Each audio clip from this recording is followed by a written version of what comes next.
नमस्कार दोस्तों, स्वागत है आप सभी का लेयर 3 एजुकेशन में।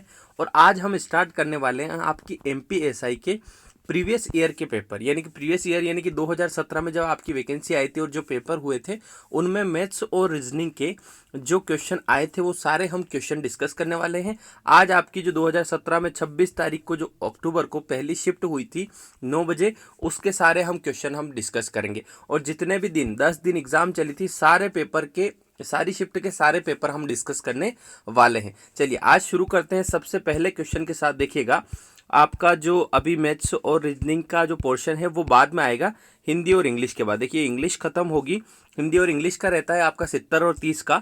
ये 100 नंबर का पेपर होने के बाद आपका जो है पहला क्वेश्चन आता है 100 नंबर का पेपर ये। और उसके बाद हाँ, ये यहाँ से आपका जनरल नॉलेज का पेपर स्टार्ट होता है। इसमें कुछ जीके के प्रश्न रहते हैं और मैथ्स और रीजनिंग के भी रहते हैं। तो पिछली बार जो है 34 क्वेश्चन के समथिंग आपके एक शिफ्ट में पूछे गए थे, यानी कि ऑन एवरेज हम देखें तो 35 से 40 के बीच में जो है आपका मैथ्स और रीजनिंग का पोर्शन रहता है। सबसे पहला प्रश्न आपके सामने देखिएगा इस प्रकार से है, इसको करने की कोशिश करिएगा। देखिएगा, रेशो वाला प्रश्न है। देखिए रेशो वाला चैप्टर हम लोग कर चुके हैं पूरा, आप चाहें तो देख सकते हैं, जिसमें 110 क्वेश्चन मैंने करवाए हैं। चलिए अब इस प्रश्न को देखिएगा, लिखा हुआ है कि ए का 2/3 बराबर बी है, यानी कि ए बराबर लिखा हुआ है 2/3 बी, है ना। फिर लिखा हुआ है कि बी बराबर 4/5 सी। तो आपको बताना है कि ए बी सी क्या होगा। तो पहले ए बी का रेशो निकालिए, फिर बी सी का, और फिर ए बी सी का रेशो हम निकालेंगे। तो देखिएगा इस प्रकार से मैं क्या करूंगा, ये 3 यहाँ बटे में है तो ये यहाँ चला जाएगा तो 3a हो जाएगा। और 3a बराबर 2b आया तो मैं लिख सकता हूँ कि a की वैल्यू तो 2 है और b की वैल्यू 3 है। तो मैं यहाँ लिखूंगा, देखिएगा a और b यहाँ लिखा, और a के सामने क्या आ रहा है 2, तो यहाँ लिखूंगा 2, और b की वैल्यू क्या आ रही है 3, तो यहाँ लिख दूंगा 3। अब बी और सी की बात करते हैं तो देखिए 5 अपॉन में है तो ये चला जाएगा इधर, तो ये हो जाएगा 5b। अब आप देखते हैं कि b की वैल्यू यहाँ आ रही है 4 और c की वैल्यू 5। तो अब b के सामने 4 आ रहा है, यानी कि यहाँ नीचे लिखिएगा 4, और c के सामने लिखिएगा 5, यानी कि c की वैल्यू बना दीजिए 5। तो इस प्रकार से रेशो बनाना पड़ता है। ये आपका फॉर्मेट बनता है 2 3 4 5, इस प्रकार से बना। अब 3 के इधर जगह खाली है तो मुझे यहाँ लिखना होगा 3, और 4 के इधर जगह खाली है तो यहाँ लिखना होगा 4। अब इस प्रकार से हम करते हैं, 4 दूना 8 है ना, फिर 4 तिया 12, इनका इंटू करते हैं तब रेशो मिलता है 5 तिया 15। तो 8 12 और 15 इसका आंसर आ जाएगा, जो कि ऑप्शन नंबर 4 वाला है। आपका 4 वाला इसका करेक्ट आंसर हो जाएगा। तो इस प्रकार के प्रश्न हम आज डिस्कस करेंगे। तो सारे जो मित्र हैं पहले इस वीडियो को हो सके तो शेयर कर दीजिएगा अपने दोस्तों के साथ, है ना। अब शुरुआत करते हैं, पहला क्वेश्चन हो चुका है। अब देखते हैं नेक्स्ट क्वेश्चन। देखिएगा, हाँ ये क्वेश्चन थोड़ा सा आपका रीजनिंग से भी संबंधित है। तो देखिए इसमें रीजनिंग के क्वेश्चन भी आएंगे आपके, तो वो भी आप लोगों को करना होंगे। देखिए लिखा हुआ है कि सिमी रेनू से बड़ी है। अब इसमें पजल टाइप है कि आपको जमाना है कि कौन किससे बड़ा है, कौन सबसे बड़ा है, कौन सबसे छोटा है। इस प्रकार के प्रश्न भी आते हैं। सिमी रेनू से बड़ी है, गीता रेनू से छोटी है, और प्रिया सिमी से बड़ी है, तो उनमें सबसे बड़ा कौन है। तो देखिए जैसे जैसे वो बोलता जाता है वैसे हम इसका कनेक्शन बिठाते जाएंगे। देखिए किस प्रकार से करेंगे, यहाँ देखिएगा। अब लिखा हुआ है कि सिमी रेनू से बड़ी है। एक बार इसको थोड़ा सा रुक के पढ़िएगा कि सिमी रेनू से बड़ी है, रेनू से बड़ी यानी कि ऊपर लिख दीजिएगा सिमी, ठीक है। अब क्या बोला कि गीता रेनू से छोटी है। अब रेनू से छोटी है गीता, यानी कि रेनू के नीचे आएगी गीता, ठीक है। फिर लिखा हुआ है कि प्रिया सिमी से बड़ी है, प्रिया सिमी से भी बड़ी है, यानी कि प्रिया कहाँ आ जाएगी सबसे ऊपर। अब वो बोल रहा है उनमें सबसे बड़ा कौन है, तो सबसे बड़ा प्रिया है, यानी कि ऑप्शन नंबर बी आपका राइट आंसर हो जाएगा। तो इस प्रकार के प्रश्न जब आते हैं तो आपको इस तरीके से डील करना है। इसका आंसर आपका प्रिया होगा, ऑप्शन नंबर बी आपका। तो अब आप लोगों से निवेदन है कि साथ साथ में क्वेश्चन करते चलिएगा। मैं क्वेश्चन आपको सामने रख दूंगा और आप सभी को आंसर देना है। और इसका जो है डेली टाइम है आपका 7 बजे, तो आप शाम को 7 बजे उपस्थित हो जाइएगा। और है ना, हम प्रीवियस ईयर के जितने भी पेपर पूछे गए हैं वो सारे पेपर हम आज यानी कि रेगुलर बेसिस पर इनको करने वाले हैं। चलिए आगे बढ़ते हैं। चलिए अगला प्रश्न आप लोगों के सामने मैंने रख दिया है। लिखा हुआ है कि in the following question select the related letter word number from the given alternative. ये आपका क्वेश्चन जो है आपका रीजनिंग के टॉपिक का है, जिसको बोला जाता है कोडिंग और डिकोडिंग। कोडिंग और डिकोडिंग। तो कोडिंग का मतलब होता है जिसमें कोड रखा जाता है, उसको डिकोड करना रहता है। अब यहाँ पर दिया हुआ है प्रश्न, आप लोगों के सामने देखिएगा, लिखा हुआ है कि ACE बराबर 135, ACE बराबर 135, यानी कि समझने की कोशिश करेंगे आप लोग तो पाएंगे कि A का नंबर रहता है 1 और C का नंबर रहता है 3, क्योंकि A से लगाकर Z तक अगर मैं नंबरिंग कर दूं तो सबकी 1 से लगाकर 26 तक नंबरिंग हो जाएगी। वो नंबरिंग से आपका क्वेश्चन हो जाएगा। अब देखिए यहाँ पर सभी के नंबर आपस में दिए हुए हैं, तो आपको किसका लिखना है, D, F और G का। अब D का नंबर होता है 4, F का होता है 6, G का होता है 7, है ना। ये नंबर याद करने की थोड़ी सी ट्रिक है आप लोगों के पास, आप चाहें तो इसको याद कर पाएंगे। देखिए मैं आपको बताता हूँ, ABCD का तो आपको याद रह जाएगा, ABCD का जैसे A1 सुना होगा आप लोगों ने, है ना। B का याद रख लेना बिट्टू, है ना, बिट्टू नाम के लड़के रहते हैं। और C3 और CD का तो आप याद रख लेंगे 3 4। अब E का याद रखना कि E5, क्या याद रखोगे कि E5 लोग, है ना, अपन जैसा बोलते हैं कि E5, जैसे आप मालवी वगैरह में बोलते होंगे तो E5 बोलते हैं अपन कि E5 लोग, याद रखिएगा, है ना। और F का याद रखिएगा F6, ये की होती है आपकी कीबोर्ड में F6, जिससे रिफ्रेश होता है, तो F6 याद रह जाएगा। और आप जीके वगैरह पढ़ते होंगे तो आपको पता होगा कि G7 शिखर सम्मेलन होते हैं ना, तो G का याद रख लीजिएगा, नंबर G7 याद रख लीजिएगा। फिर H का याद रख लीजिएगा, 8 याद रखना है, H का याद रख लीजिएगा 8। अगर H को मैं ऐसे बना दूं तो क्या बन रहा है, H से 8 बन रहा है, यानी कि H का याद रह जाएगा 8। अब जैसे ही मैंने बोला कि H का 8 बनता है तो आप बोलोगे आई नो सर, हमें पता है, तो ये हो जाएगा आई नो, है ना। अब इस क्वेश्चन का आंसर देख लीजिए आप, इसका तो 4 6 7 ही आएगा, क्योंकि D का 4, F का 6 और G का 7, है ना, इस तरीके से। अब I का 9 याद रख लिया आप लोगों ने। अब 10 जोकर याद रख लीजिएगा, क्या याद रखेंगे, 10 जोकर, है ना, 10 जोकर। अब जैसे कि 1 से 10 तक मैंने याद रखवा दिया, तो ये क्वेश्चन थोड़ा सा उल्टा भी आ सकता है। जैसे वो बोले कि 537 को अगर 537 को अगर ECG लिखा जाता है तो आप बताइए 438 को क्या लिखा जाएगा। आपको बताना है कि 438 को क्या लिखा जाएगा। तो ये क्वेश्चन उल्टा भी आए तो आप कर सकते हैं। अब इसका आंसर आप सब दीजिए कि 438 को क्या लिखा जाएगा, ये आप लोगों के लिए प्रश्न है। हमने 1 से 10 तक डिस्कस किया, है ना, तो आपका 438 का आप लोग बताइए कि 438 को क्या लिखा जाएगा। तो आप देखते हैं कि 438 को लिखने के लिए मुझे 4 लिखना होगा। 4 का नंबर किस पे आता है, डी होता है 4 नंबर पे, और 3 नंबर पे होता है C, और 8 नंबर पे अभी देखा था H होता है, तो इसको लिखेंगे DCH। आप सभी का आंसर बिल्कुल सही है, वेरी गुड, शाबाश। अब मैं बढ़ता हूं आगे। यहाँ मैंने 10 तक आपको बता दिया, 10 जोकर तक आप याद रख लेंगे। फिर बारी आती है 11 नंबर की। तो 11 नंबर पे आता है के का नंबर होता है 11। तो आप इसको कैसे याद रखेंगे, आपने अगर IPL देखा हो तो जब शुरुआत हुई थी तो IPL में एक टीम थी किंग्स 11 पंजाब। कौन सी टीम थी, किंग्स 11 पंजाब। अगर किसी को याद हो तो किंग्स 11 पंजाब थी, तो के से याद रख लेंगे किंग्स 11। युवराज सिंह उसके कैप्टन थे और प्रीति जिंटा की ये टीम थी, याद होगा, है ना। प्रीति जिंटा तो याद होगी सही, भले युवराज सिंह को भूल जाए, लेकिन यूवी को भी नहीं भूलेंगे। चलो ठीक है, तो किंग्स 11 से आप याद रख लेंगे, है ना। अब AL12 याद रखिएगा, है ना। AL12 कैसे याद रखिएगा, 2-3 बार बोलिए कि AL12, है ना। जब एल के लफड़े पड़ते हैं तो 12 बज जाती है, याद है आप सभी को। एल मतलब समझ रहे होंगे, है ना, लव वव के लफड़े तो 12 बज जाती है आदमी की, तो AL12 याद रह जाएगा, है ना। अब जब लव की बात हुई है तो फिर गाने भी आएंगे आपके। गाने कौन से आएंगे कि मैं तेरा तू मेरी, है ना, तो मैं तेरा से याद रह जाएगा एम तेरा। क्या याद रह जाएगा, एम किस नंबर पे आता है, 13 नंबर पे मैं तेरा, है ना। फिर एम 13 पे आ रहा तो इसका भाई एन क्यों भूले अपन, एम 13 तो एन 14, है ना। ठीक है, अब एम एन हो चुका है। अब बात करते हैं एम एन के बाद आता है ओ। अब ओ को कैसे याद रखेंगे, तो मैं आपको बता दूं, ओ का याद रखिए, 2 नाम रख रहा हूं मैं, एक नाम रख रहा हूं, उससे 2 चीजें याद आ जाएगी। एक लड़का है जिसका नाम है उपेंद्र, है ना, और उसका जो परिवार है यानी कि जो सरनेम लगाता है उसका नाम है पिछोलिया। क्या सरनेम लगाता है, पिछोलिया। तो उपेंद्र पिछोलिया, यानी कि ओ का मतलब होता है 15, तो ओ 15 याद रह जाएगा उपेंद्र से। पिछोलिया से याद रह जाएगा P16। अब ये 2 नंबर आप लोगों को याद रह जाएंगे कि उपेंद्र पिछोलिया नाम का लड़का है। उपेंद्र मतलब O15, पिछोलिया मतलब P16, ठीक है। अब ये OP आपको याद रह गया। अब Q की बात करें तो Q मतलब खतरा, खतरा मतलब 17, ध्यान रखिए, Q मतलब खतरा, खतरा मतलब 17, ये याद रह गया। अब Q के बाद R याद रख लीजिए, R 18, है ना। R का क्यू के साथ में याद रख लीजिए कि क्यू के बाद आर आता है, 17 के बाद 18 आता है, ठीक है।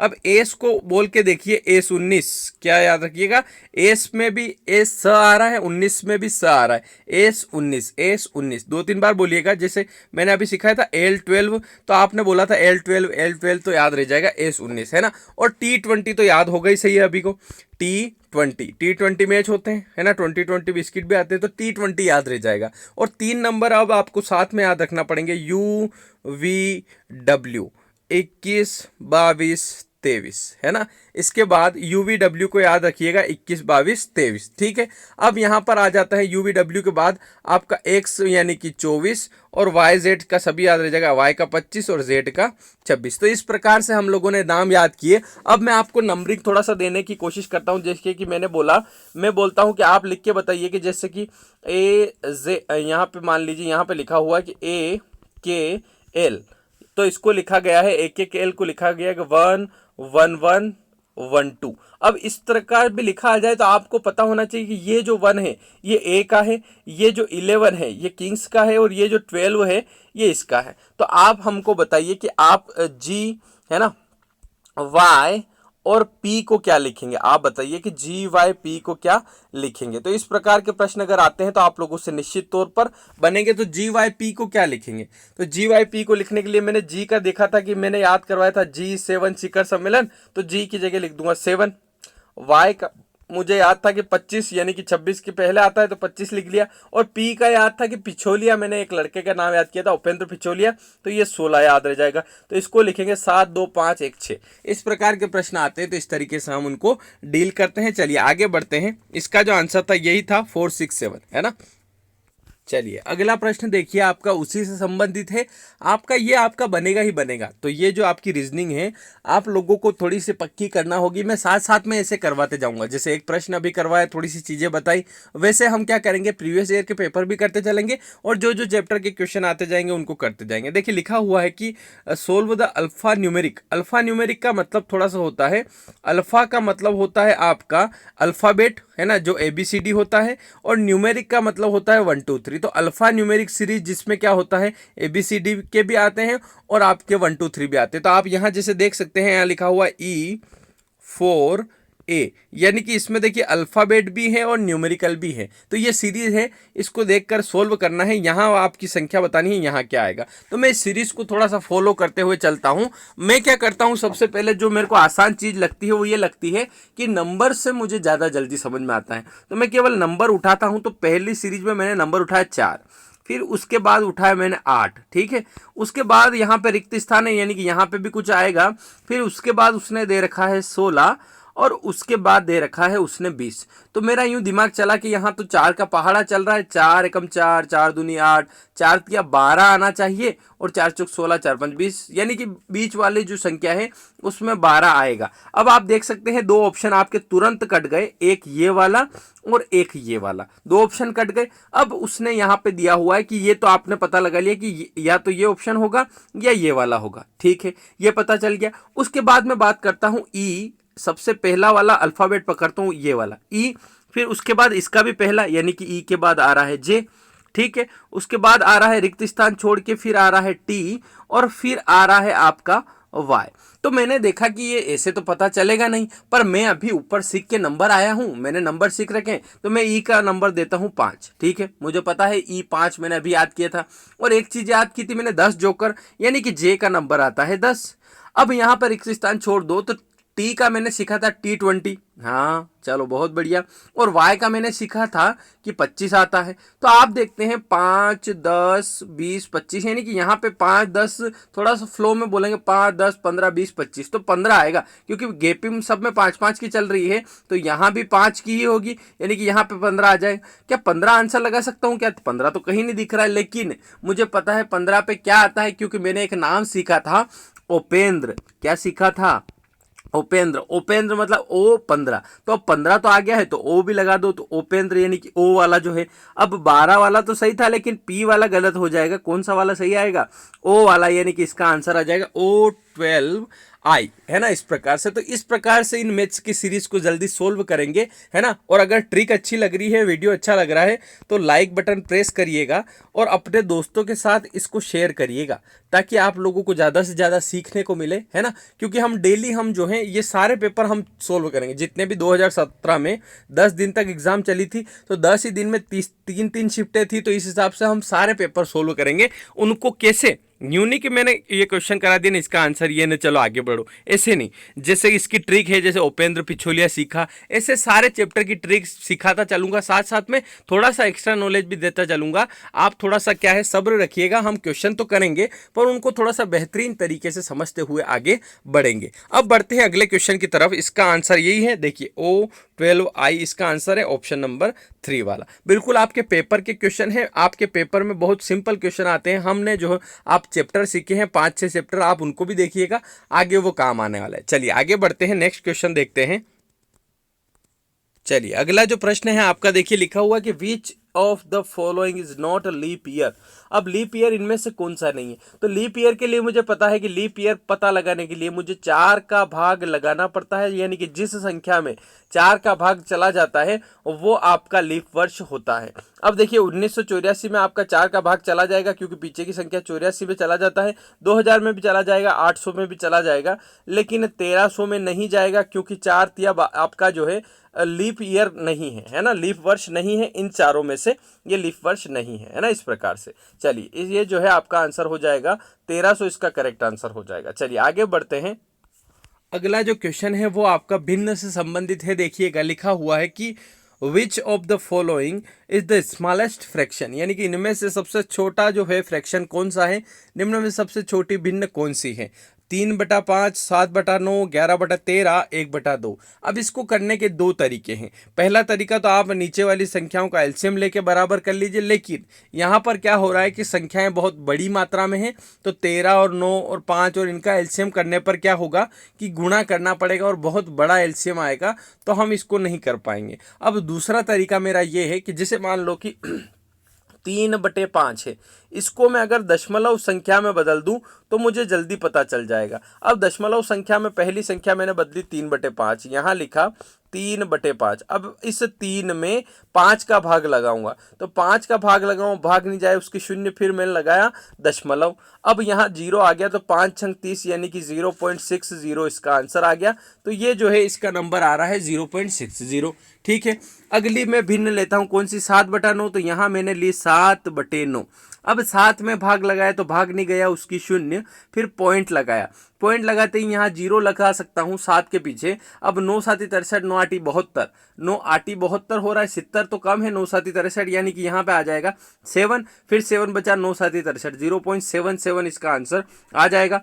अगली मैंने ली 11/13, तो 11/13 ली, उसके बाद भाग लगाया 13 का, 13 में भाग लगाया, इस 11 में नहीं गया तो 0, फिर दशमलव लगाया, दशमलव लगाते ही यहाँ 0 आ गया, 110 वैल्यू आ गई।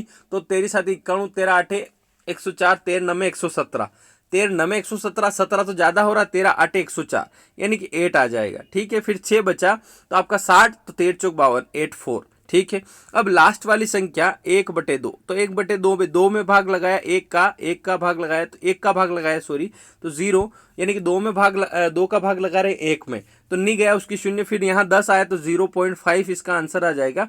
तो अब आप देख सकते हैं सबसे छोटा कौन है, 6 बड़ा है, 7 बड़ा है, 8 बड़ा है, सबसे छोटा आपको दिखाई दे रहा है 0.50, जो कि आंसर आ जाएगा आपका 0.50, यानी कि 1/2 सबसे छोटी भिन्न है। तो इसका करेक्ट आंसर क्या हो जाएगा? इसका आंसर हो जाएगा option number A, correct answer 1/2। और दूसरा तरीका मेरे पास ये था कि अगर ऐसी संख्या ना हो जिसका एलसीएम निकाल सकते हैं, जैसे कि मान लो मैं बोल दूं कि 1/3 है ना, 1/12, या फिर मैं बोल दूं 3/4, या फिर एक और मैं बोल दूं 5/6। इनमें से सबसे बड़ी भिन्न कौन सी है? 4 भिन्न मैंने दे दी कि आपकी निम्न में से सबसे छोटी भिन्न। अब ये 4 भिन्न दे रखी है, इनमें से सबसे बड़ी भिन्न आप लोग बताइए। देखिए मैं साथ साथ में एक आध क्वेश्चन और एक्स्ट्रा इसलिए करवा रहा हूं कि वो कॉन्सेप्ट थोड़ा सा बिल्डअप हो सके, उसमें थोड़ा सा और हम सीख सकें, है ना। अब यहाँ देखिएगा कि लिखा हुआ है कि इनमें से सबसे बड़ी भिन्न आपको बतानी। तो मेरा जो तरीका था, देखिए यहाँ नहीं लगा कोई बात नहीं, लेकिन जहां लग जाए हम लगा सकते हैं। यहाँ मेरा वो तरीका काम काम करेगा, कौन सा वाला, कि इनका एलसीएम क्या है। तो अब इनका एलसीएम सभी का आप देखते हैं तो इनका एलसीएम आ जाता है 12। कितना आ जाता है, सभी का एलसीएम 12 आ रहा है, तो 3 का भाग लगाए, 3 चौक 12, तो 4 एकम 4, यानी कि इसकी वैल्यू आ गई 4, 12 के हिसाब में देखे तो। अब 12 से लगाया, 12 एकम 12, 1 एकम 1, यानी कि यह इसका वैल्यू आ गई 1, है ना। फिर 4 से भाग लगाया, 4 तिया 12, 3 तिया 9, ठीक है। 6 से भाग लगाया, 6 दूनी 12, 2 पंजे 10। तो आप देख रहे हैं सबसे बड़ी भिन्न कौन सी है, जिसकी वैल्यू आ रही है 10, यानी कि ये वाली सबसे बड़ी भिन्न है। और सबसे छोटी पूछे तो कौन सी है, 1/12 वाली सबसे छोटी भिन्न है। तो इस प्रकार के प्रश्न जब आते हैं तो उनको इस तरीके से भी कर सकते हैं। एलसीएम लेकर क्या करेंगे, सबको बराबर कर देंगे, क्योंकि सबका आपका जो हर बराबर आ जाता है तो संख्याओं की वैल्यू में हम छोटा बड़ा पता लगा सकते हैं। लेकिन यहाँ पर हर समान नहीं है तो हम पता नहीं लगा सकते, है ना। हर का मतलब होता है जो नीचे वाली जो चीज होती है उसको हर कहते हैं और ऊपर वाला अंश कहलाता है, ठीक है। इस प्रकार से आगे बढ़ते हैं, नेक्स्ट क्वेश्चन देखते हैं। चलिए ये इमेज वाला भी देख ही लीजिए। देखिए लिखा हुआ है कि which figure represent the exact relationship with the variables given, यानी कि जो वेरिएबल्स दिए हुए हैं इनमें जो है कौन सा चित्र आपका दर्शन बताता है, इसका कौन सा जो है चित्र आपका जो है वास्तविक संबंध इनमें बताता है, कि पिता, महिला और मानव। अब आप देखिए कि पिता महिला भी हो सकते हैं क्या, नहीं, कि पिता महिला नहीं हो सकते, यानी कि आपको पता है कि ये वाला तो कट हो जाएगा। क्यों कट हो जाएगा, तो आप देखिए कि यहाँ आपस में मिले हुए हैं, यानी कि जैसे पिता और पुरुष दिए हों तो आप समझ सकते हैं कि पिता पुरुष हो सकते हैं, पिता पुरुष भी हो सकता है, पुरुष पिता भी हो, यानी कि आप कनेक्शन हो सकता है। लेकिन पिता महिला का कनेक्शन नहीं हो सकता। तो आप देखिएगा कि ये वाला कैंसिल हो गया, यानी कि सबसे ऊपर कौन आ जाएगा। ऐसा रहता है कि सबसे मानव उसके अंदर फिर पिता, उसके अंदर माता, नहीं नहीं ऐसा नहीं, तो ये भी खत्म हो जाएगा, है ना। और ये देखिए तीनों अलग अलग रहेंगे क्या, नहीं नहीं अलग नहीं रहेंगे। क्यों नहीं रहेंगे, क्योंकि देखिए मानव के अंदर ही आता है पिता और माता। तो आप मानव का एक बड़ा बनाएंगे गोला, मानव के अंदर आता है पिता भी आ जाएगा और माता भी मानव के अंदर ही आते हैं, यानी कि ये वाला जो चित्र है आपका ऑप्शन नंबर डी वाला, ये बिल्कुल राइट हो जाएगा। तो ये करेक्ट आंसर हो जाएगा, है ना। इस प्रकार से जैसे कि मैं आपको यहाँ इसके साथ एक और क्वेश्चन में बोलूं तो मैं बोल रहा हूं, मैंने 3 लिखे हुए हैं, जानवर, है ना, यहाँ लिखा हुआ है जानवर, फिर लिखा हुआ है कि आपका बैल, है ना, और फिर लिखा हुआ है आपका गाय। अब आप इसका चित्र बना के बताएं जरा, आप इसका चित्र कैसे बनाएंगे मुझे बताइएगा। इस प्रकार से बनाएंगे कि देखिए बैल और गाय दोनों जानवर हैं, यानी कि इस जानवर आपकी ऊपर वाली श्रेणी है, यानी कि पूरे को जानवर मान के एक गोला बनाइए, उसके अंदर आप बैल भी बना सकते हैं, उसके अंदर आप गाय भी बना सकते हैं, यानी कि यही चित्र बनेगा। अब मैं बात करूं कि जैसे मैंने दिया यहाँ पर थोड़ा सा अलग मैं इसको कर रहा हूं, फिर मैंने यहाँ लिखा जैसे कि मान लीजिए जानवर, है ना, वापिस से लिख रहा हूं, यहाँ पे मैंने लिखा घोड़ा और यहाँ पे मैंने लिखा बच्चा। यहाँ देखिए यहाँ पर मैंने लिखा कि एक मान लीजिए यहाँ बच्चा की जगह मान लीजिए यहाँ पर मैंने लिखा कि आदमी लिख दीजिए, ठीक है, आदमी लिख दीजिए। अब इसका चित्र कैसे बनाएंगे, अब इसका चित्र कैसे बनाएंगे आप लोग बना के देखिएगा कि ये कि जानवर आप ऐसा बना देंगे, उस जानवर के अंदर घोड़ा भी आप बना देंगे, लेकिन इससे अलग थोड़ा सा दूर आपको बनाना होगा। तो ऐसा चित्र बनेगा जिसमें आपका ये 2 अंदर बनेंगे और एक बाहर बनेगा, इस प्रकार का बनेगा, है ना। जैसे कि मान लीजिए मैं लिखता हूं कि ब्रह्मांड, है ना, ब्रह्मांड, फिर मैंने एक और नाम लिख रखा है पृथ्वी, फिर यहाँ लिख रखा है मैंने कि अमेरिका। अब इसको कैसे बनाएंगे, तो आप इसको ऐसे बना सकते हैं, ये जो चित्र दिखाई दे रहा है आपको ये वाला, इसमें पूरा ऊपर जो है ब्रह्मांड हो गया, जिसके अंदर पृथ्वी हो गई, पृथ्वी के अंदर अमेरिका आ गया। तो इस प्रकार का चित्र बन सकता है। तो आप लोगों को थोड़ी सी समझ इसकी बन जाएगी, जब आप रीजनिंग की बुक उठाएंगे उसमें से क्वेश्चन करना स्टार्ट करेंगे तो आप लोगों से बन जाएंगे, है ना। तो निश्चिंत रहिएगा, ये तो बहुत ही सिंपल है। चलिए आगे बढ़ते हैं, नेक्स्ट क्वेश्चन देखते हैं। चलिए अगला जो प्रश्न है आपका जो है थोड़ा सा ऑर्डर और रैंकिंग से संबंधित है। लिखा हुआ है कि एक पंक्ति में 17 लड़कियां हैं, वह लड़की जो मध्य में है उसका स्थान प्रारंभ से 9वां है, वह लड़की जो मध्य में है उसका स्थान अंत से क्या हो जाएगा। आपको बताना है वह लड़की जो मध्य में है उसका स्थान प्रारंभ से तो 9वां है, हाँ, और अंत से उसका स्थान क्या हो जाएगा। तो देखिए इसका आंसर क्या होगा, देखिए करने की कोशिश करिए। देखिए 17 लड़कियां हैं, तो 17 लड़कियां यानी कि बीच में जो लड़की मध्य में उसका स्थान शुरू से 9वां है। तो आप देखते हैं शुरू से 9वां है ना, तो आप यहाँ देखेंगे 8 लड़कियां हो गई, है ना, 8 लड़कियां इधर हो गई क्योंकि 9वां स्थान इसका है, तो इधर 8 लड़कियां हो गई। टोटल कितनी 17, तो 8 और 1 9 हो गई, तो 9 और इधर कितनी बची होगी, तो 9 और 8 17 होता है, यानी कि पीछे भी संख्या 8 होगी।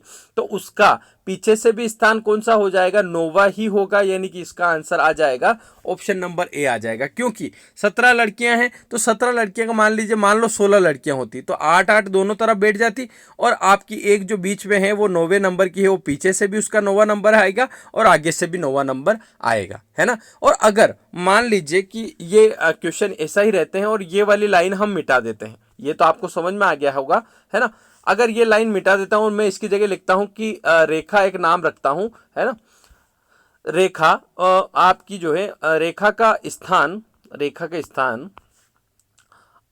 आरंभ से, रेखा का स्थान शुरुआत से, यानी कि शुरू जो लाइन हुई उस पंक्ति में आरंभ से पांचवा है, तो इसका स्थान अंत से क्या होगा, आप बताइए। देखिए मैंने क्वेश्चन को थोड़ा सा चेंज किया है ताकि हम इस वाले चैप्टर का थोड़ा सा कॉन्सेप्ट समझ पाएं। देखिए यहाँ पर 17 लड़कियां हैं जिसमें रेखा एक लड़की है जिसका स्थान आगे से 5वां है। आप बताइए कि उसका स्थान पीछे से कितना हो जाएगा।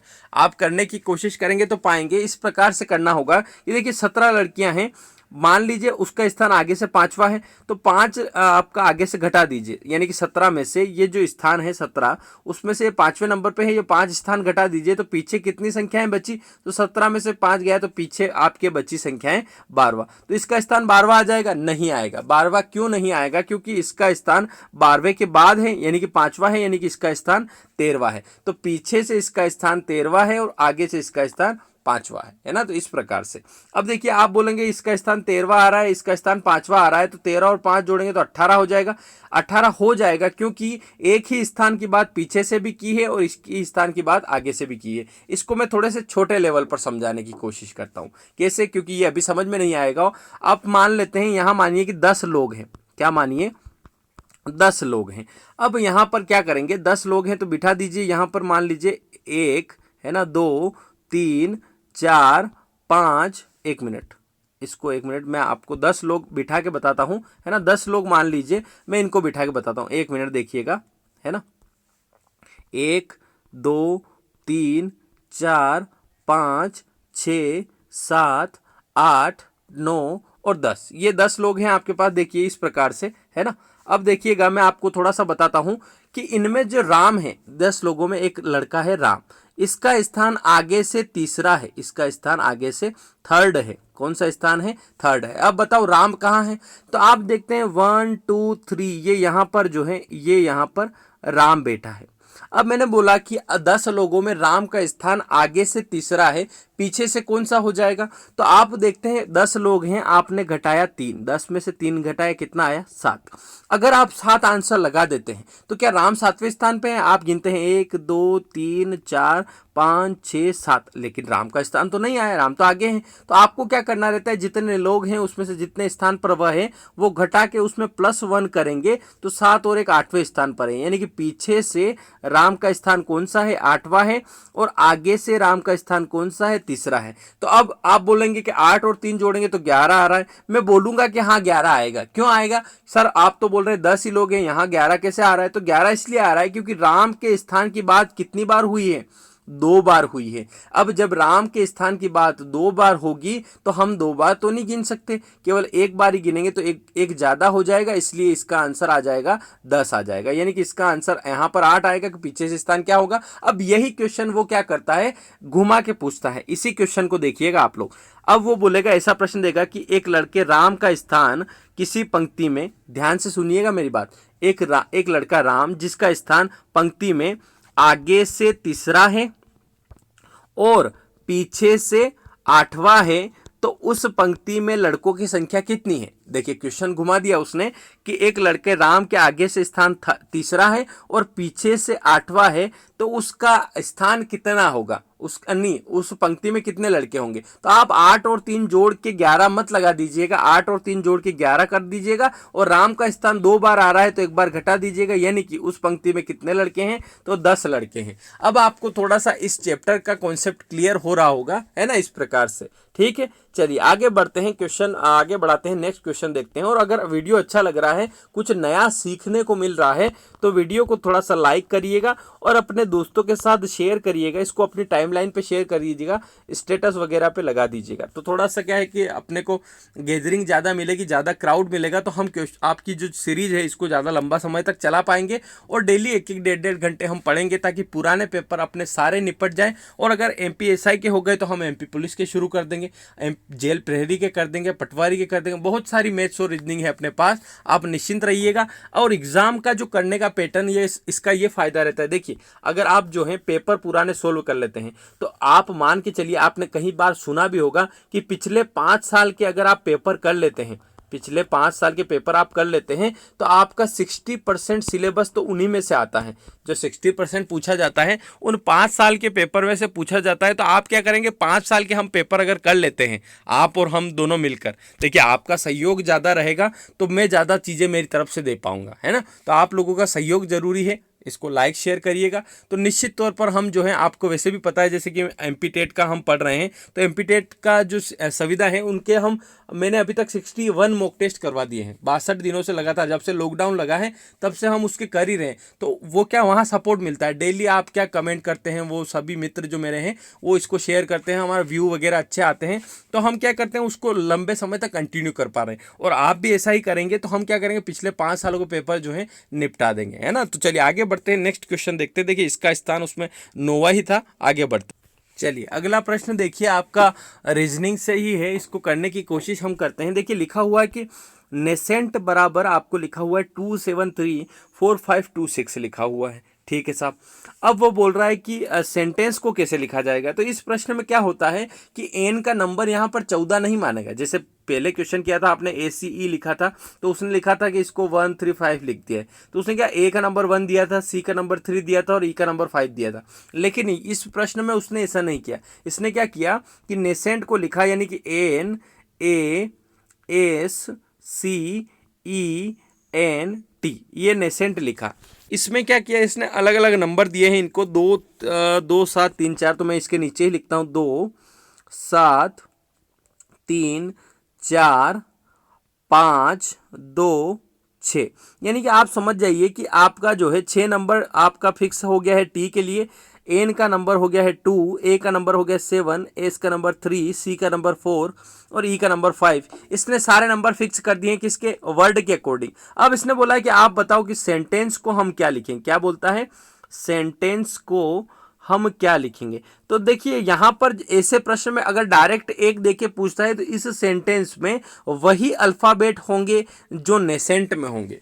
मेरी बात ध्यान से सुनिएगा, यहां वही अल्फाबेट होंगे जो आपके नेसेंट में होंगे। क्यों, क्योंकि इनके पास कोड वही है तो वही कोड अपने को लगाने होंगे। तो देखिए यहां मेरी बात सुनिएगा, एन का कोड कितना है तो 2 है, तो एन के जगह यहां पर 2 आ जाएगा और यहां पर भी इसका 2 आ जाएगा। और एस की मैं बात करूं, देखिए एस का देखूं तो एस का आपको मिल रहा है 3। यहां पर क्या मिल रहा है, एस का 3 मिल रहा है। तो देखिए यहां पर लिखता हूं 3। और आप ऑप्शन पे अगर नजर डालते हैं तो देखिएगा सारे में 3 ही है ना। और उसके बाद ई का इसने 5 लिखा हुआ है यहां से, तो मैं उठाकर यहां रखता हूं 5।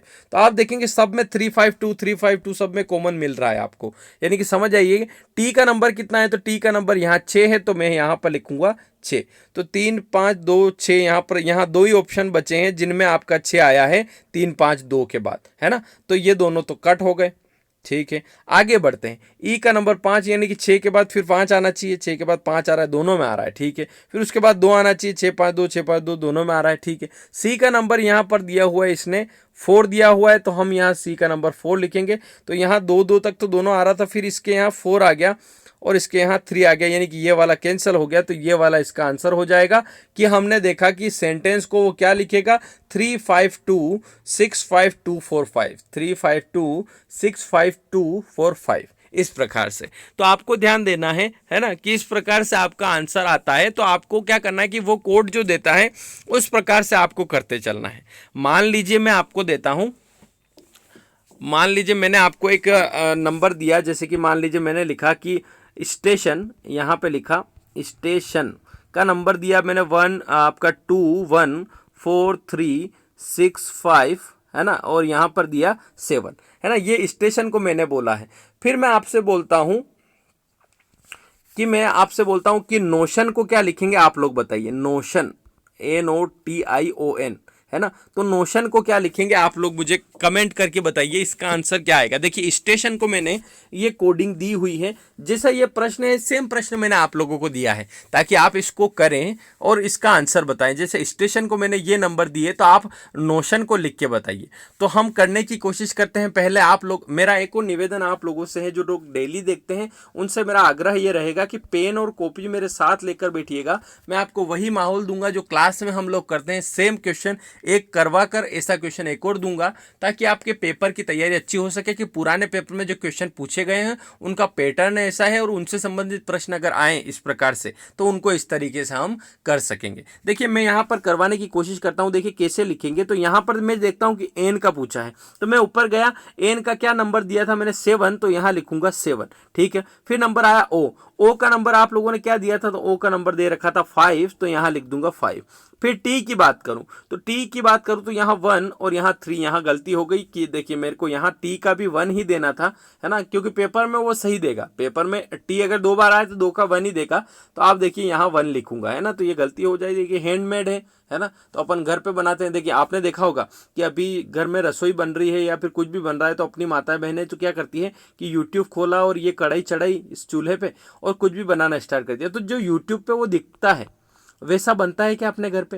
वो तो अपन खाने के लिए बोलते थे हाँ अच्छा बना, लेकिन वैसा बनता है क्या? नहीं बनता है। तो आप समझ जाइए कि क्वेश्चन जो एग्जामिनर बनाता है और मैं बना रहा हूँ उसमें वही फर्क है जो यूट्यूब पे दिखता है और जो घर पे बनता है। समझ जाइएगा, ठीक है। अब आप देखेंगे कि आई देखेंगे तो आई का नंबर यहाँ भी 1 और यहाँ 6 कर दिया, ये गलती कर दी। तो आपको देखना होगा यहाँ आपका जो है, ध्यान दीजिएगा। चलिए आप समझ गए होंगे कि इस प्रकार के क्वेश्चन आए तो इस तरीके से करते हैं ना। चलिए माफ़ी चाहूँगा ये थोड़ा सा रोंग हो गया, लेकिन आप मेरा मर्म समझ गए होंगे कि मैं कहना क्या चाहता हूँ और क्वेश्चन कैसे आएंगे, है ना। ठीक है, चलो आगे बढ़ते हैं, अपन नेक्स्ट क्वेश्चन देखते हैं। चलिए अगला जो प्रश्न है वो आपका संबंधित है साझेदारी वाला चैप्टर, आप लोगों ने देखा होगा पार्टनरशिप वाला चैप्टर, उससे संबंधित है। इसको करने की कोशिश करेंगे। देखिए पढ़ने की कोशिश करिए। लिखा हुआ है कि ए ने एक व्यापार की शुरुआत 21,000 रुपये की पूंजी के साथ की, है ना, और कुछ समय के बाद बी ने 36,000 रुपये निवेश किए और उस व्यापार में शामिल हो गया। यदि वर्ष के अंत में प्रत्येक को समान लाभ हुआ हो तो बी कितने महीने बाद व्यापार में शामिल हुआ। अब आप देखिए कि समान अगर इनको मिल रहा है तो आप समझने की कोशिश करिए। इनके जो है महीनों में थोड़ा सा अंतर है, उनका रेशो आप बना देते हैं। तो जो रेशो आपका प्रॉफिट में बढ़ता है वही रेशो कैपिटल का रहता है। मान लीजिए 2 लोग हैं ए और बी। अब ए ने लगाए 21,000 रुपये, तो यहाँ लिख दीजिए 21,000। और इसने क्या किया था कि शुरुआत में ही लगाए थे और वर्ष के अंत में लाभ हुआ, यानी कि 1 साल तक बिजनेस चला। तो इसने कितने महीने तक रहा ये, तो 12 महीने तक रहा। इसलिए 12 का गुणा हम करते हैं, जो जितने महीने के लिए रहता है उतने का गुणा हम करते हैं। और बी ने कितने रुपए लगाए, तो आप देखते हैं 36,000 रुपये लगाए, ठीक है साहब।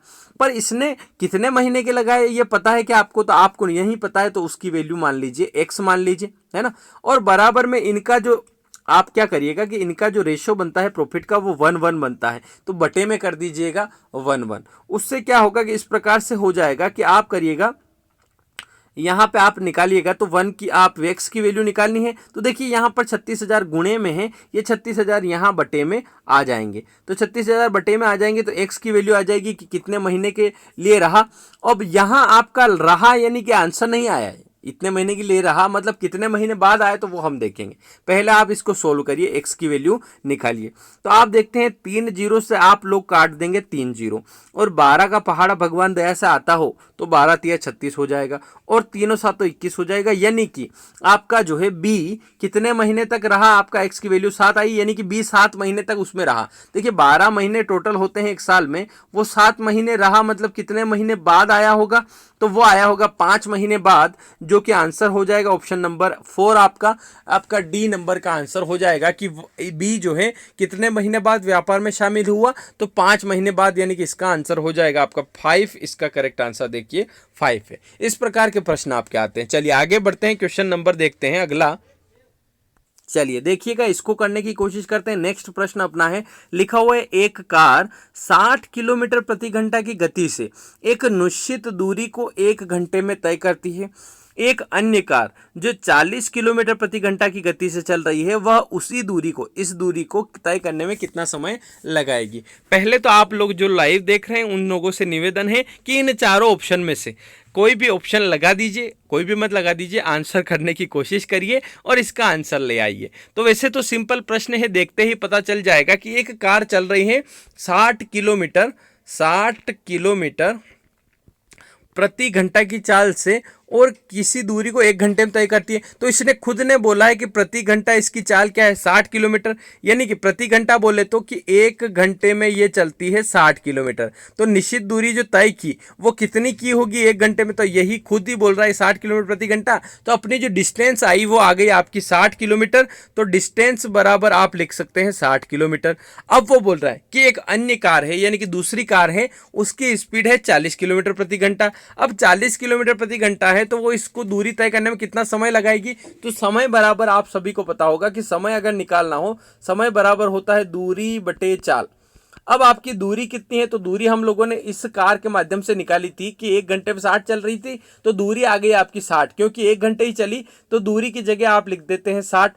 फिर आपकी स्पीड कितनी है, चाल कितनी है, तो अगली जो आपकी कार है उसकी चाल है 40 किलोमीटर प्रति घंटा, तो आप लिख देंगे 40 और यहाँ 0 से 0 कैंसिल करेंगे और इसको काटेंगे तो 2 तिया 6, 2 और दूनी 4, यानी कि 3/2 घंटे इसका आंसर आ जाएगा, जो कि कहाँ दिख रहा है आपको, हाँ ऑप्शन नंबर बी में आपका राइट आंसर हो जाएगा। तो इस प्रकार के प्रश्न जब आते हैं तो इनको इस तरीके से किया जाता है। चलिए आगे बढ़ते हैं, नेक्स्ट क्वेश्चन देखते हैं। चलिए देखिएगा अगला प्रश्न जो आपका लिखा हुआ है, क्या लिखा हुआ है, देखिए लिखा हुआ है एक कमरे की लंबाई उसकी चौड़ाई से 3 मीटर अधिक है। यदि कमरे के फर्श का क्षेत्रफल 70 मीटर है तो फर्श का परिमाप क्या होगा। परिमाप मापने की कोशिश करते हैं। देखिए यहाँ पर हम करने की कोशिश करेंगे कि कौन सी ऐसी संख्या है। आप कमरे की अगर बात करें तो फर्श का देखिए, फर्श किस प्रकार का होता है, फर्श होता है आयताकार प्रकार का। किस प्रकार का होता है, आयताकार, और उसका क्षेत्रफल 70 मीटर स्क्वायर दे रखा है, यानी कि लंबाई और चौड़ाई आपकी होती है, जिसका क्षेत्रफल आपका कहलाता है लंबाई गुणित चौड़ाई कहलाता है, आप सभी को पता होगा। अब लंबाई गुणित चौड़ाई हम क्या करें कि 70 आ जाए, तो आप देखिए कि चौड़ाई से 3 मीटर अधिक है, चौड़ाई यानी कि जो भी रखेंगे आप उससे 3 मीटर अधिक। मान लीजिए इसको आप 7 मानते हो और इसको 10 मानते हैं तो एग्जैक्ट आपका बैठता है कि 7 से 3 ज़्यादा भी है ना, और गुणा करने पे 70 भी आ रहा है, यानी कि आपकी जो चौड़ाई है वो आपकी आ गई 7 और लंबाई जो है वो आ गई आपकी 10, है ना। तो लंबाई चौड़ाई लिख देते हैं। देखिए मैं यहाँ पर लिख देता हूँ, लंबाई बराबर आपकी आ गई 10 और चौड़ाई आ गई आपकी 7।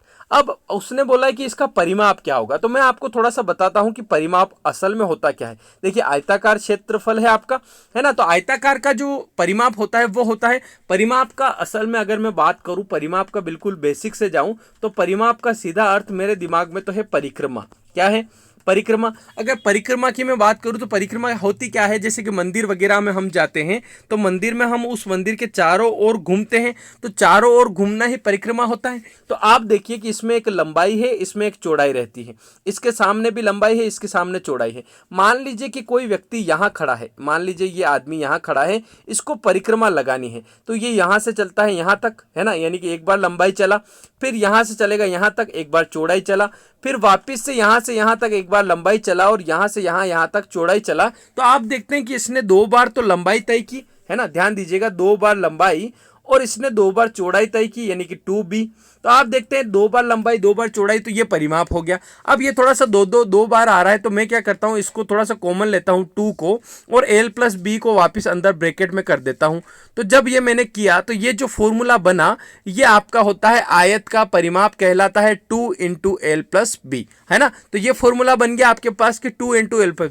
तो मैंने आपको बताया कि आयत का परिमाप का जो फॉर्मूला है वो इस प्रकार से बना, है ना। तो 2 × l + b आपका बन गया। उसके बाद क्या करिए, लंबाई चौड़ाई का आपको पता है, तो लंबाई और चौड़ाई 10 7 है, तो दोनों को जोड़ते हैं 10 और 7 को तो 17 आता है और डबल करते हैं तो 34 आ जाता है, यानी कि इसका परिमाप हो जाता है 34 मीटर, जो कि ऑप्शन नंबर बी आप लोगों का बिल्कुल राइट आंसर हो जाएगा। तो देखिए आपके इस प्रकार के प्रश्न आते हैं तो उनको इस तरीके से डील कर लीजिएगा। जैसे ज़्यादा क्वेश्चन आप करते जाएंगे आप लोगों से वो क्वेश्चन बनते जाएंगे और धीरे धीरे कॉन्सेप्ट भी क्लियर होने लग जाएगा। तो आप लोग कमेंट करके सभी बताइएगा कि आपको ये क्लास कैसी लगी। अभी बंद नहीं कर रहे हैं, रुक जाओ, अभी जा नहीं रहे हैं, है ना। तो आप लोग कमेंट करके जरूर बताइएगा कि ये प्रीवियस ईयर की जो पेपर की सीरीज है आपको कैसी लग रही है, तो इसको हम कंटिन्यू रखें। तो आप लोग कमेंट करके जरूर बताइएगा कि इसको चलने देना है या फिर क्या करना है। जो भी आपके प्रतिक्रिया हो वो जरूर जरूर कमेंट में लिखें। चलिए आगे बढ़ते हैं, नेक्स्ट क्वेश्चन लेते हैं। देखिए इसका आंसर 34 मीटर ही है। ठीक है, आगे बढ़ते हैं। चलिए देखिएगा, अगला प्रश्न आप लोगों के सामने लिखा हुआ है कि 2 वर्ष पूर्व परिवार की औसत आयु 18 वर्ष है, जिसमें 8 सदस्य थे। एक बच्चे के जन्म होने के बाद परिवार की वर्तमान आयु अभी भी समान है, तो बच्चे की वर्तमान आयु क्या ज्ञात कीजिए। देखिए औसत वाला जो चैप्टर है, जो लोग रेगुलर फॉलो कर रहे हैं उनको पता है कि मैंने चैप्टर वाइज सीरीज शुरू की थी, जिसमें औसत चैप्टर करवाया था, जिसमें 110 या 120 क्वेश्चन करवाए थे। उसमें इस टाइप का क्वेश्चन एक बिल्कुल था आपका। विविध प्रश्न में जाएंगे आप तो आपको मिल जाएगा। उस औसत चैप्टर के 5 पार्ट हैं। आप चाहें तो MPSI maths by Vinod sir playlist है बनी हुई है, जिसको औसत वाला चैप्टर बिल्कुल क्लियर करना है, क्लियर बिल्कुल 1 नंबर, तो वो जाकर देख सकता है। 11 ही टाइप इसमें जो है औसत वाले चैप्टर में, वो मैंने करवा रखी है, तो जाकर चेक कर सकता है। फिलहाल इस क्वेश्चन की बात करते हैं। क्या लिखा हुआ है कि 2 वर्ष पहले थी परिवार की औसत आयु। तो मैं आपको बता दूं कि औसत बराबर होता क्या है, कि अगर आपको टोटल निकालना है तो औसत बराबर होता है सभी संख्याओं का योग बटे कुल संख्या। अब आपको औसत दिया हुआ है और कुल संख्या दी हुई है ना, तो आप निकाल सकते हैं कि आपका सभी की आयु का योग कितना होगा। तो वो योग निकालने के लिए मैं क्या करता हूं, देखिएगा 18 वर्ष उनकी औसत थी, तो जब औसत दिया हो 18 वर्ष और सदस्य दिए हों कि 18-18 साल के सभी 8 सदस्य हैं, तो टोटल आयु कितनी हो जाती है। 18 8 कितना होता है, तो मेरे को इतना पहाड़ा तो याद नहीं है, लेकिन 8 का गुणा जरूर कर सकता हूँ। 8 उठी 64 का 4 हसील लागा 6, 8 कम 8 और 6 14, यानी कि 144 उम्र हो जाएगी सभी की। कितने साल पहले, तो 2 साल पहले। कितने साल पहले, यहाँ -2 लिखता हूँ, 2 साल पहले। अब यहाँ पर वर्तमान की अगर बात करूं तो वर्तमान में हो क्या रहा है, वर्तमान में एक बच्चे का जन्म हुआ, यानी कि 8 की जगह लोग तो हो गए 9। कितने हो गए, 8 की जगह लोग हो गए 9। और वर्तमान आयु अभी भी समान है, परिवार की वर्तमान आयु अभी भी समान है, यानी कि औसत आयु समान है, यानी कि 18 की जगह 18 ही है। यानी कि उम्र कितनी हो गई, 18 9 कितना होता है, तो आप देखेंगे 9 8 72 का 2 हंसी लगा 7, 9 एकम 9 और 7 16, यानी कि 162। अब क्या अंतर इनका सभी होगा, क्या इनका अंतर होगा क्या आंसर, नहीं नहीं नहीं, इनका अंतर नहीं होगा, क्योंकि देखिए ये जो 8 ही लोग हैं ये 2-2 साल नीचे आएंगे अभी, है ना। तो 2-2 साल नीचे आएंगे, तो देखिए एक आदमी की 2 साल बढ़ेगी, तो 8 आदमियों की कितने साल बढ़ेगी, तो आप बोलोगे कि 8 आदमियों की 2-2 साल के हिसाब से 16 साल आयु बढ़ जाएगी, यानी कि 144 में 16 जोड़ते हैं तो 160 आता है। यानी कि ये तो इन सभी 8 ही लोगों की वर्तमान आयु 160 है और 9 लोगों की 162 है। तो आप देख रहे हैं 162 में अंतर कितना है, 2 का अंतर है। तो जो बच्चा हुआ है वो बच्चा कितने साल का है, अभी 2 साल का, तो इसका आंसर आ जाएगा 2। तो आप देखते हैं मैंने 18 8 144 किया और इन सभी की आयु को वर्तमान में मैं अगर लाया तो 144 तो सभी का टोटल था और 8 लोगों पे 2-2 साल मैंने बढ़ाई, क्योंकि 2 साल पहले की आयु थी और वर्तमान में लाने के लिए एक आदमी की 2 बढ़ाई, तो 8 आदमियों को कितनी बढ़ानी पड़ी, 16 बढ़ानी पड़ी। तो 144 में 16 जोड़ा तो 160 हो गया, यानी कि 8 लोगों की वर्तमान आयु 160 है और 9 लोगों की कितनी है, 162 है। यानी कि 9वां जो व्यक्ति है उसकी 2 साल है, 9वां व्यक्ति कौन है, बच्चा, यानी कि इसकी उम्र हो जाएगी 2 साल। तो इसका आंसर आ जाएगा 2 वर्ष, करेक्ट आंसर। आगे बढ़ते हैं, नेक्स्ट क्वेश्चन लेते हैं। चलिए अगला क्वेश्चन देखिएगा, रेलगाड़ी वाला ही है। लिखा हुआ है कि 100 मीटर लंबी रेलगाड़ी 30 किलोमीटर प्रति घंटा की गति से प्लेटफॉर्म पर खड़े एक व्यक्ति को पार करने में रेलगाड़ी कितना समय लगाएगी, कितना सेकंड लगेंगे। देखिए होता क्या है, 2 तरह की स्पीड होती है, एक तो होती है किलोमीटर प्रति घंटा, है ना, और एक और होती है आपकी मीटर प्रति सेकंड। किलोमीटर प्रति घंटा होती है, एक होती है मीटर प्रति सेकंड। और इसमें कनेक्शन आपने 5/18 का सुना होगा, वो मैंने बता भी रखा है कि कैसे होता है ना, तो वो हमको करना पड़ेगा। देखिए वो कैसे करेंगे, तो देखिए किलोमीटर से मीटर में जाना हो तो किलोमीटर से मीटर में जाते हैं, तो आप देखिएगा 1 किलोमीटर में होते हैं 1000 मीटर, है ना, और घंटे से, किलोमीटर प्रति घंटा होता है और मीटर इधर सेकंड आता है। तो घंटे से सेकंड में जाना हो तो आप देखते हैं घंटे से सेकंड में जाना हो तो मिनट तो आपको पता है 60 होते हैं, और अगर सेकंड की बात करूं तो वो भी 60 होते हैं, है ना। तो ये हो गया 1000/3600, तो 10 से 10,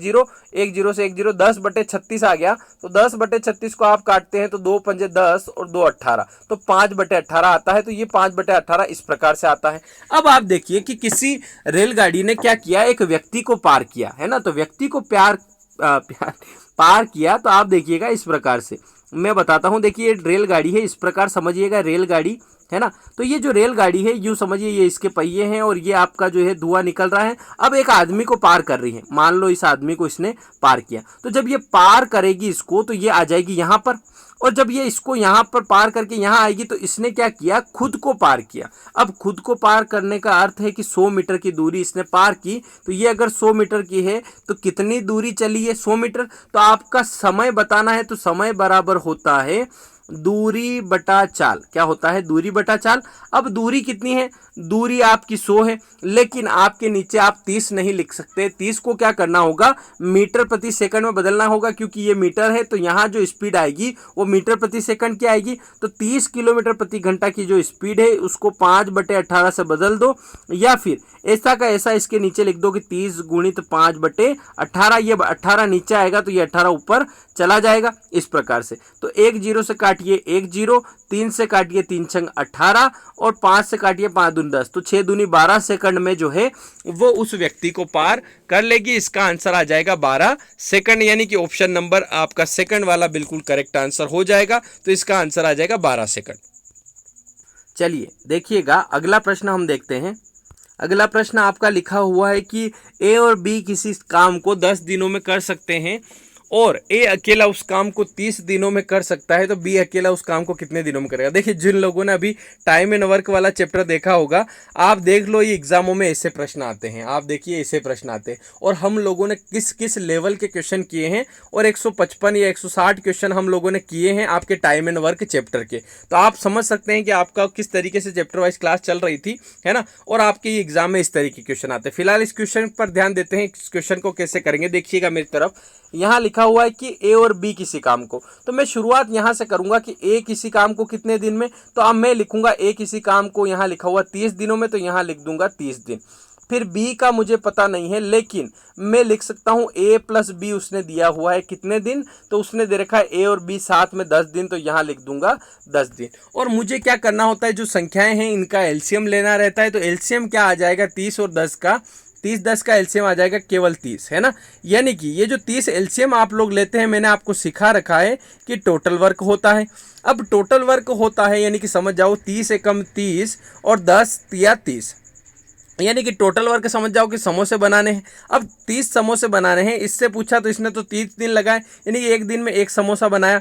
इन दोनों से पूछा कितने दिन लगेंगे, 10 दिन, तो इन्होंने कहा एक दिन में कितने, तो इन्होंने कहा 3। अब ये एक बना रहा है, ये दोनों मिलकर 3, यानी कि 2 जो कैपेसिटी आएगी वो किसकी आएगी, तो वो आ जाएगी बी की। 2 कैपेसिटी, यानी कि एक दिन में 2 समोसे कौन बनाता है, बी बनाता है। अब बी से बनवाने हैं, यानी कि 30 समोसे बनवाने हैं, कौन बनाएगा, तो बी बनाएगा। अब 2 की स्पीड से इसको कितने दिन लग जाएंगे, तो 15 दिन इसको लग जाएंगे, जो कि ऑप्शन नंबर बी आपका आंसर आ जाएगा। तो 15 दिन इसका राइट आंसर हो जाएगा।